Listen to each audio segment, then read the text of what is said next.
So today I'm back on the ladder playing a high fun, high synergy deck where every card combos in several different ways depending what's on the battlefield and how much life your opponent has.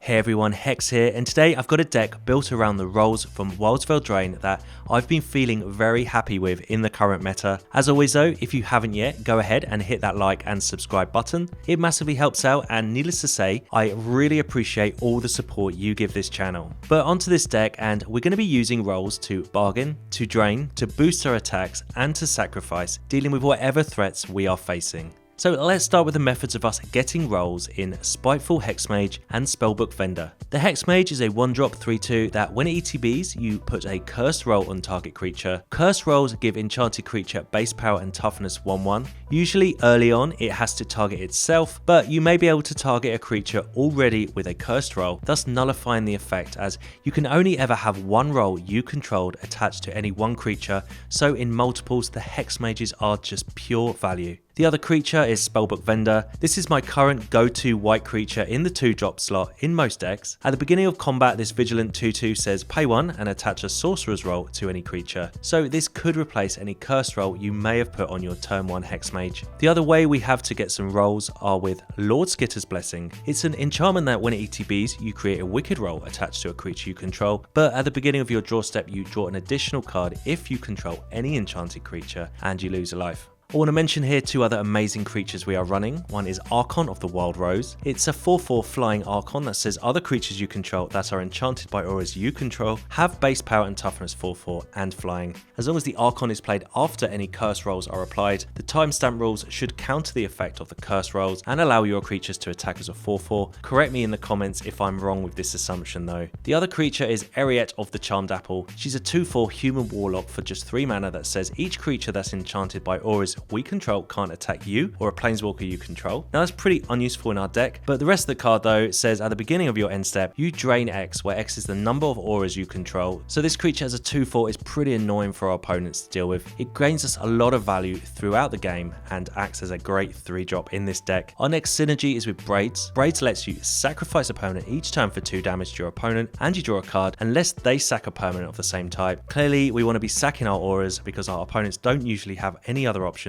but to take the damage. Other options to sacrifice could be our copies of Hopeless Nightmare. They're 1-drop enchantments that force opponents to discard a card and lose 2 life, but when it leaves the battlefield, you get to scry 2. I'm also trying the Witch's Vanity. It's a 2-cost saga that destroys target creature with mana value 2 or less, then it creates a food, then it creates a roll. So loads of options to sacrifice all sorts of things, and the built-in removal is perfect. The rest of the deck are highly synergistic with other cards we have. We've got Candy Grapple giving -3/-3 until end of turn, or -5/-5 if you bargain something. This on turn 2 after the Hexmage on turn 1 lets you get rid of that curse roll and maybe destroy an opposing creature as well. Ossification is an aura, so both clears the path and also helps Eriette with her drains. We've got Regal Bunnicorn. Finally, the MVP of today, Rite of Oblivion. Exiling anything for the low cost of 2 mana and sacrificing a permanent, then doing it next turn for just 4 mana is unbelievable value. Pair this with the Vendor and you are literally just replacing the permanent you're sacrificing, and I've got 24 lands and that is the deck. So I realized quite early on that any combination of cards tend to have so much value. This is a lot of fun to play and I always feel like I'm in any game. Anyway, if you have any thoughts on this deck or cards I could be playing going forward,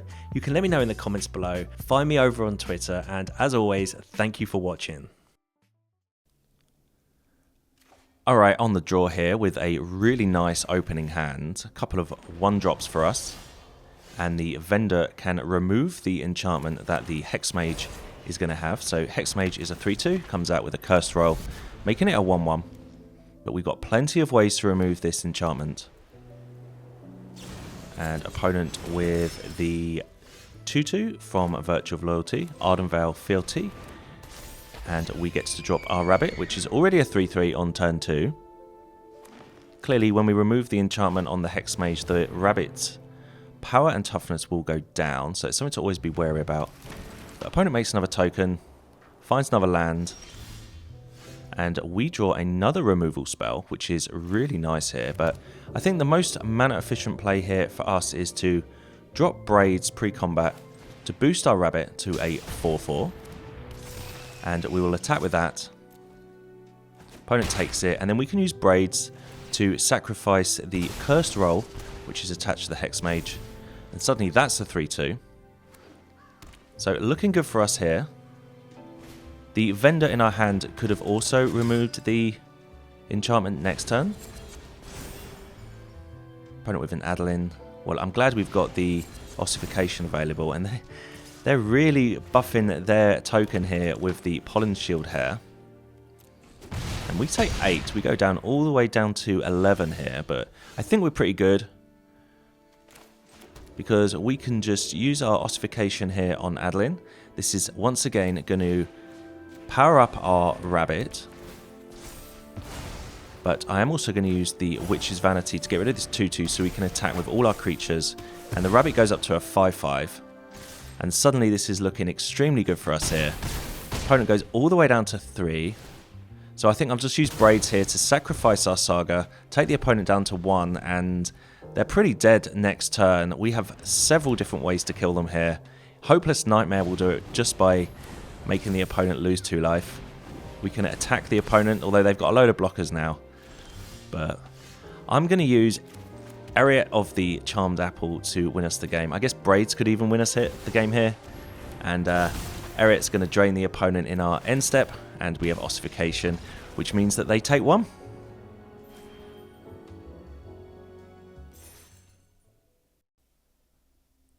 Alright, on the draw with a highly acceptable opening hand. I do like having a Restless Fortress as we get to get the tap land out of the way, but we then have Hopeless Nightmare and Rite of Oblivion combo. Rite of Oblivion can also use the Vendor's Sorcery or Sorcerer's Roll as well as fodder to kill our opposing threats. Opponent with an Underdog, which I'm definitely going to want a Rite of Oblivion here. But I think this turn, the most mana efficient play is to play the Spellbook Vendor. It could well be removed here right now. But we'll see what happens. Opponent does attack us with the Underdog, which I won't block. And that's Glisser. Okay. Another card we need to remove. So I think the best way to do that is with Candy Grapple. I'm going to Hopeless Nightmare first, though, and play Candy Grapple. We could bargain away the Hopeless Nightmare to do -5/-5 and to scry 2, but like I said, I really want to keep this Nightmare on the battlefield to be using with the Rite of Oblivion. And Rite of Oblivion, the Underdog, is what I want to be doing. But it is a Blossoming Tortoise for our opponent. Another card we need to find a way to deal with, especially as they have a Restless Cottage on the battlefield. So this turn, I think I'm going to go for the Rite of Oblivion on the Tortoise and attack with the Vendor as a 3/3. So this Underdog's been surviving for too long for my liking, but yeah, I think we'll play the Restless Fortress as a tap land, and then we can Rite of Oblivion the Tortoise. I'm just thinking through my turn here because I feel like the game sort of depends on this turn and the next one. This will enable us to scry as well. Shattered Sanctum and Braids, which I think I'm going to bottom both of those cards. We have a Braids already. And we can attack the opponent as a 3/3. We may still take another bit of damage by the Underdog. I'm still wary about their land as we don't actually have the instant speed removal to deal with that. But the scrying of the Vendor shows us there's an Archon on the top. And that should help us close out the game, I would hope. They get in there with their Underdog. We go down to 11. We'll see what they follow up with. It's another Underdog. Okay. And Dread Whispers from the Dread Knight. Well, I'm actually glad they didn't play that as a creature. We'll get to play our Archon here, and if anything, this makes the Vendor a 5/5 with Flying and Vigilance. So, nice little combo here between these two cards. Opponent goes down to 7, so lethal on board for us next turn. They have a Liliana. Presumably they're going to make us sacrifice something. They do. Going to get rid of the Vendor here because the Archon still has Flying. Opponent gets in there with both their creatures. Well, we'll block one of those. And yeah, we should be okay here. we can just attack the opponent with the Archon and then use Braids to take us over the line in our end step. We could have also attacked with our Restless Fortress there. I guess I would be slightly concerned that they might have a cut down in their hand. Braids as a 3-3 can't be cut down. We can go to our end step and just sacrifice this aura attached to the Archon, and that should be enough for us to win, and it is, and we take down a really decent deck with Golgari there.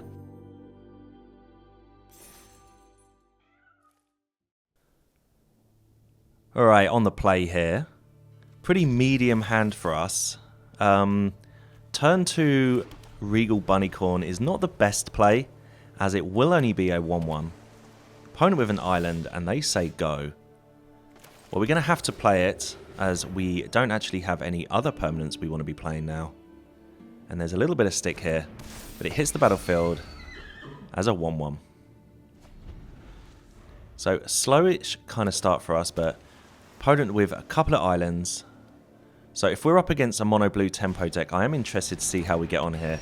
They do play a Ledger Shredder, however, and I think I'm just going to ossify that. This will actually pump up our Bunnicorn to a 2-2. We can then play the Hexmage. We can give itself a Cursed Roll. So although that's a 1-1, our Rabbit attacks as a 4-4, so suddenly our turn 2 1-1 is a 4-4. And another Ledger Shredder for our opponent is the perfect target for our Candy Grapple here. And we can actually bargain off the enchantment from the Hexmage to attack with 2 3-power creatures. I think I just done the math right there.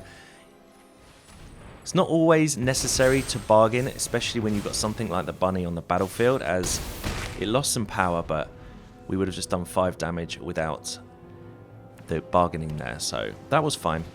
Opponent with a Delver of Secrets, but we've kind of dried up our hand a little bit. We just need to find something interesting. Another Rabbit. Well, we'll play that pre-combat to buff up our own Bunnicorn. There's definitely some stick here, so I'm gonna just attack now.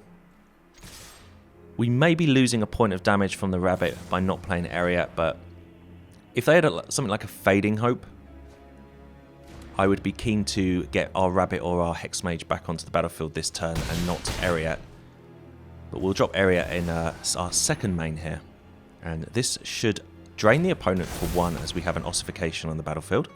Opponent is all the way down to 2. These Rabbits have put in some work in this game. And yeah, they're Insectile Aberration is the only blocker they have, and they just scoop it up. That was a nice little win there against Mono Blue.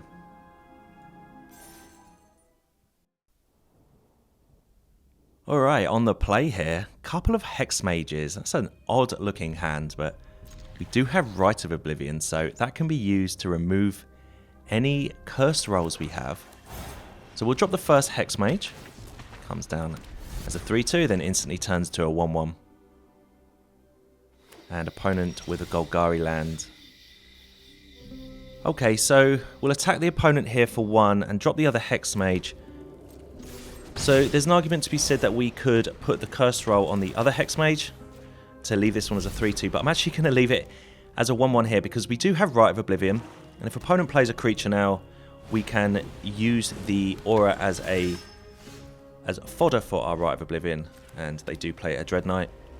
So yeah, we can exile this creature, and then we'll already have another enchantment to use to exile their next creature if we find a 4th mana. So I don't know if that was the ideal way to play that turn, but that's the way I've been playing these when you have a couple of Hexmages and a Rite of Oblivion. But opponent down to 15, and we have Ossification if they play a card that we need to remove, and we don't have a land. It is Old Rutstain for our opponent. Okay, and there's a Swamp. So yeah, we can use the Rite of Oblivion here to get rid of Old Rutstain, get rid of this Cursed Roll of our other Hexmage, and now we can start attacking for 6. We have Ossification next turn if we need to ossify any further creatures they put down, and then Eriette can start draining as Ossification is an aura. Shouldered for our opponent. And we find a Candy Grapple as well. But we'll be ossifying Shouldered here. And opponent's going to go down to 3. And they need a way to double block our Hexmages. Oh, they scoop it up instead. So a quick win there against another Golgari deck. Alright, on the play with a not a very good hand, I don't think. We'll see how we get on. Opponent with a Mountain and an Epicure. Okay, so are they Rakdos? Are they mono red? Fingers crossed they're Rakdos, because I don't think our hand's set up to deal with mono red here. But we have to play the Bunnicorn here. I can't waste time by playing a tapped Restless Fortress. Opponent with a Kamano, so it looks like they're mono red. They're hovering over our rabbit, and that dies with a play with fire, and opponent is going to poke us with their Epicure, and we go down to 17 already. Okay, just another land for us. Well, we'll play the Fortress, and we'll get this other bunny down. Still a 1-1. So not looking good for us here at all.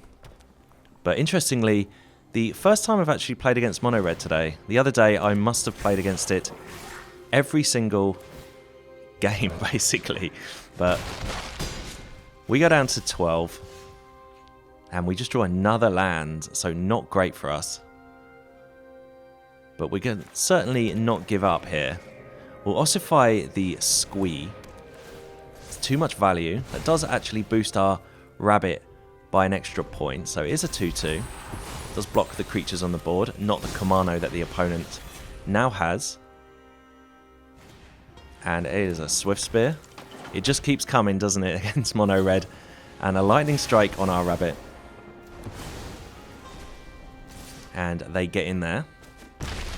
So unfortunately we didn't find any of our Rite of Oblivions or our Candy Grapples in this game. We do get an Eriette, which is a 2-4. So we're not dead yet.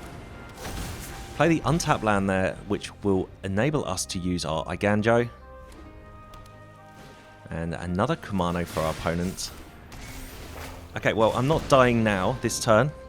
Maybe now, though, with a Mechanized Warfare. Actually, we survive, don't we? Because we can get rid of this Etchin with Eriette. Eiganjo, the Swift Spear. Take 4 from the other 2 creatures. And there's a Candy Grapple. Alright, so we're not going down without a fight here. But we're running out of resources. We can't attack. We do drain the opponent, which takes us to 3, which means we can take 1 hit from one of these creatures on the battlefield. Reckless Impulse is not what we want to see, as it allows them to draw into a Phoenix Chick. Which is a 2-2, so we're going to have to grapple that one. But Eriette can block one of the other creatures, and we go down to 1. So I feel like we've been on the cusp of stabilizing for a while. But being on 1 life against mono red is not great, as we find a Rite of Oblivion, which is not a very good card for us here. Not much we can do. We need to drain the opponent.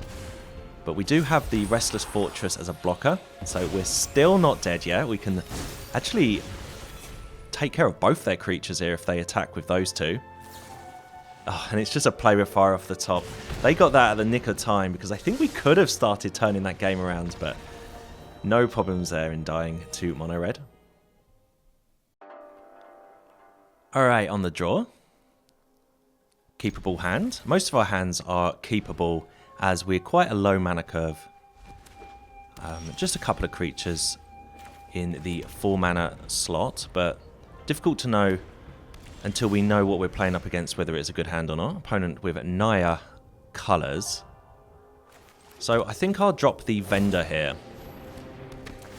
as opposed to the other Fortress, which would have been tapped. But I want to get something on the board. And they're hovering over our Vendor. So, yep, that dies. Difficult to get a creature down early today, but we'll play the other Vendor. This will be a 3-3, so it is going to survive things like Play with Fire. So if we're up against one like a Naya token deck, oh, another Fateful Absence. I guess the upside of Fateful Absence for us is it's giving us a couple of permanents we can use for things like Rite of Oblivion and the rabbit that we've just drawn. So that will come down as a 3-3. But always want to try and maximize our mana. So I'm playing Braids, and I'm not going to sacrifice one of these clues just yet. And there's Owl, the Dawn Sky. So that is absolutely something I'm going to want to exile with the Rite of Oblivion, as its death triggers won't happen. So are we up against dragons here? Because both the creatures on the battlefield are dragons. That's interesting to see that. But thank you for the clues. We will use those to sacrifice with our Rite of Oblivion and Braids triggers. And I still don't want to sacrifice anything just yet. If we are up against dragons, pretty much every creature they play is going to be pure gas. And it is a Shivan Devastator as a 4/4 this turn. Well, we are going to go to attacks first, see if they want to block. And they do. Okay, so they go down to 14. And then we will Oblivion the 4/4. Getting rid of the clue token. So we use them to enable our Rite of Oblivion as opposed to drawing cards, which I'm fine with, because we're going to use Braids here to sacrifice one of our lands and see if we can draw a card that way. They decide to get rid of one of their lands. So maybe they've just got a couple of lands in their hand. And there's Depopulate. Not the end of the world. They are down to one card. And I think we'll just drop the Archon of the Wild Rose here. If anything, it's a 4/4 with flying that they're going to have to find a way to deal with. Another Owl. And we find a Rite of Oblivion right on time.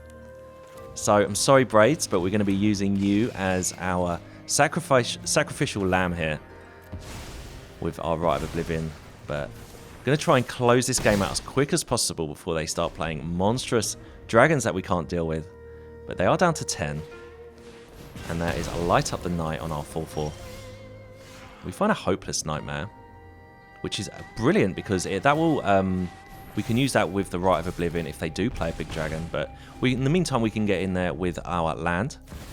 Hit them for 3. And there's Kura, the Boundless Sky. Not a card you see often. So it looks like they're full of these dragon spirits, all with death triggers, but nullified with the exile effect on the Rite of Oblivion. And we're going to do just that. Hopeless Nightmare will make them discard a card in their hand, their only card, which was a Depopulate. They take 2 damage. Rite of Oblivion can take care of this Dragon Spirit. A couple of Eriettes, not what we need in this game. So hopefully they kind of brick this turn and don't have a monstrous dragon, because we might be able to close out the game with our lands. And we can attack the opponent here. Drain them for 2. They go down to 2. And we just need to do 1 attack with our Restless Fortress. Opponent with Wrath. But it's a little too late for them.